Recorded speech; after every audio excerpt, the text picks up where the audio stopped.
Accused कितना ही, चाहे उसके खिलाफ कितने भी केसेस हों, वो कुछ भी उसने करा हो, पर उसका मतलब ये तो नहीं कि उसकी इस तरीके से हत्या कर दी जाए। कपिल सिब्बल अपने ट्वीट में कुछ सर्कमस्टांसेस की बात कर रहे हैं, कह रहे हैं कुछ सवाल उठते हैं कि क्यों उन्हें 10 बजे रात को बाहर लेकर आया गया, सुरक्षा पूरी क्यों नहीं थी, इतने बड़े हथियार उन लोगों के पास कहां से आ गए। तो ये सवाल उठाना उनके लिए सहानुभूति तो नहीं है सर?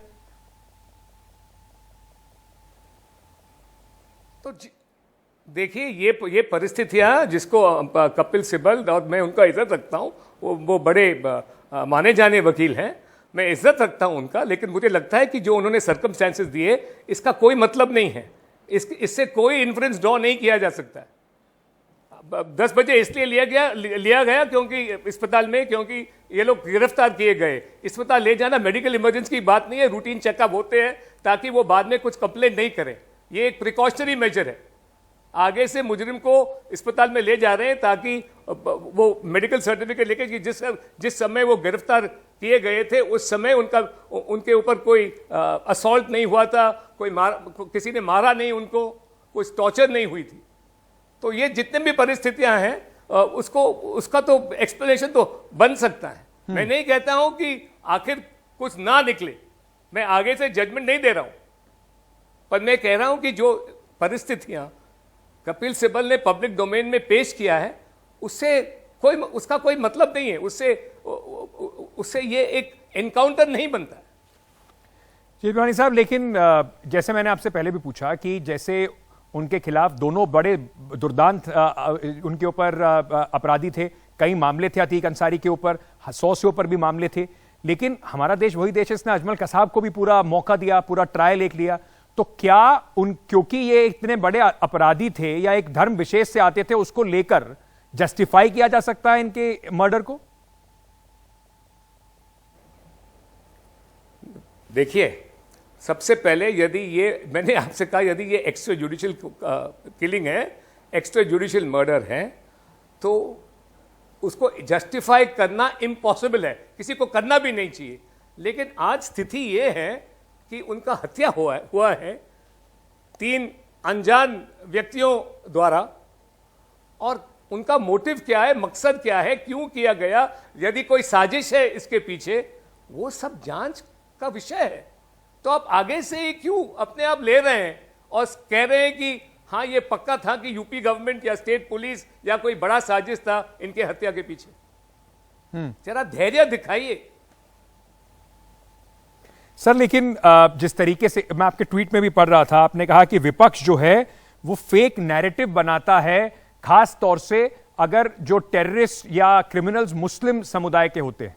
तो क्या कहीं ना कहीं धर्म का चश्मे से इसको देखने की कोशिश आप भी नहीं कर रहे हैं? मैंने उदाहरण भी दिया है। सोहराबुद्दीन का देख लीजिए आप उदाहरण। Trial court, high court, supreme court ने सब कहा कि यह फेक केस है। अफजल गुरु के बारे में, बुरहान वानी के बारे में आप जानते हैं कि क्या नतीजा हुआ। सुप्रीम कोर्ट ने फांसी तो मंजूर की थी, और दाऊद इब्राहिम तो world number 1 terrorist, number 3 terrorist declare किया गया है यूएन द्वारा, यूएस स्टेट डिपार्टमेंट द्वारा। और कुछ क्या है इसके बारे में, और क्या कहना है? और इनको हीरो, इनकी सिफारिश किसने की थी सर? लेकिन ऐसे भारतीय जनता पार्टी कौन बनाए? नहीं, पर ऐसे भारतीय जनता पार्टी के बड़े नेता थे सर जिन्होंने बाहर आकर बड़ी खुशी जाहिर की, इसको सेलिब्रेट किया गया, तो वो भी तो एक धर्म विशेष के खिलाफ ही आपको नहीं लगता कि प्रतिक्रिया थी? मैंने कोई रिलीजन ये आरोप मैंने नहीं लगाया। मैंने सिर्फ नाम दिए हैं, और वो नाम जो हैं वो जो व्यक्ति हैं वो मुस्लिम माफिया के जुड़े हुए हैं, बस उतना ही मैंने कहा। मैं इसको कोई धार्मिक ट्विस्ट नहीं देना चाहता हूं। ऑपोजिशन धार्मिक ट्विस्ट देती है। लेकिन आपको नहीं लगता कि बीजेपी के लोग जो इस पर नारे लगा रहे हैं, वो इस पर कोई या और लोग इन्होंने जो नारे लगाए, या बीजेपी के लोगों ने जिन्होंने इसका समर्थन किया, वो इसको धार्मिक किसी तरीके से नहीं देना चाह रहे हैं? क्योंकि सर कुल मिलाकर बात यह आती है कि स्टेट की जिम्मेदारी थी, और एफिडेविट देकर स्टेट ने कहा था, उत्तर प्रदेश की सरकार और पुलिस ने कहा था कि इनकी सुरक्षा इनको पूरी दी जाएगी सुप्रीम कोर्ट में, तो उनकी विफलता ना माना जाए इसको? देखिए, मुझे दूसरे के बारे में मत पूछिए, मुझे पता नहीं कि ये सही है जो आप कह रहे हैं या नहीं सही कह रहे। यदि किसने भी रिजॉइस किया है, किसी ने कहा है कि ये जो घटना हुई थी, दुर्घटना हुई थी, वो अच्छी बात है, तो मैं उसका विरोध करता हूं। यानी कि आप ये मानते हैं कि इस तरीके से इसको सेलिब्रेट कम से कम इस तरह के हत्या को, मर्डर को नहीं करना चाहिए था, चाहे वो किसी भी पार्टी के लोग हो, चाहे वो बीजेपी से जुड़े क्यों ना होते। सर, मैं अंत में आपसे पूछना चाहता हूं, जैसे मैंने अभी कहा कि सुप्रीम कोर्ट के अंदर एफिडेविट पर उत्तर प्रदेश सरकार और पुलिस ने यह बात लिख कर दी थी कि इनको सुरक्षा प्रदान की जाएगी। अगर वो इसको करने में नाकाम रहे तो क्या इसको स्टेट का, उत्तर प्रदेश की पुलिस की नाकामी ना माना जाए?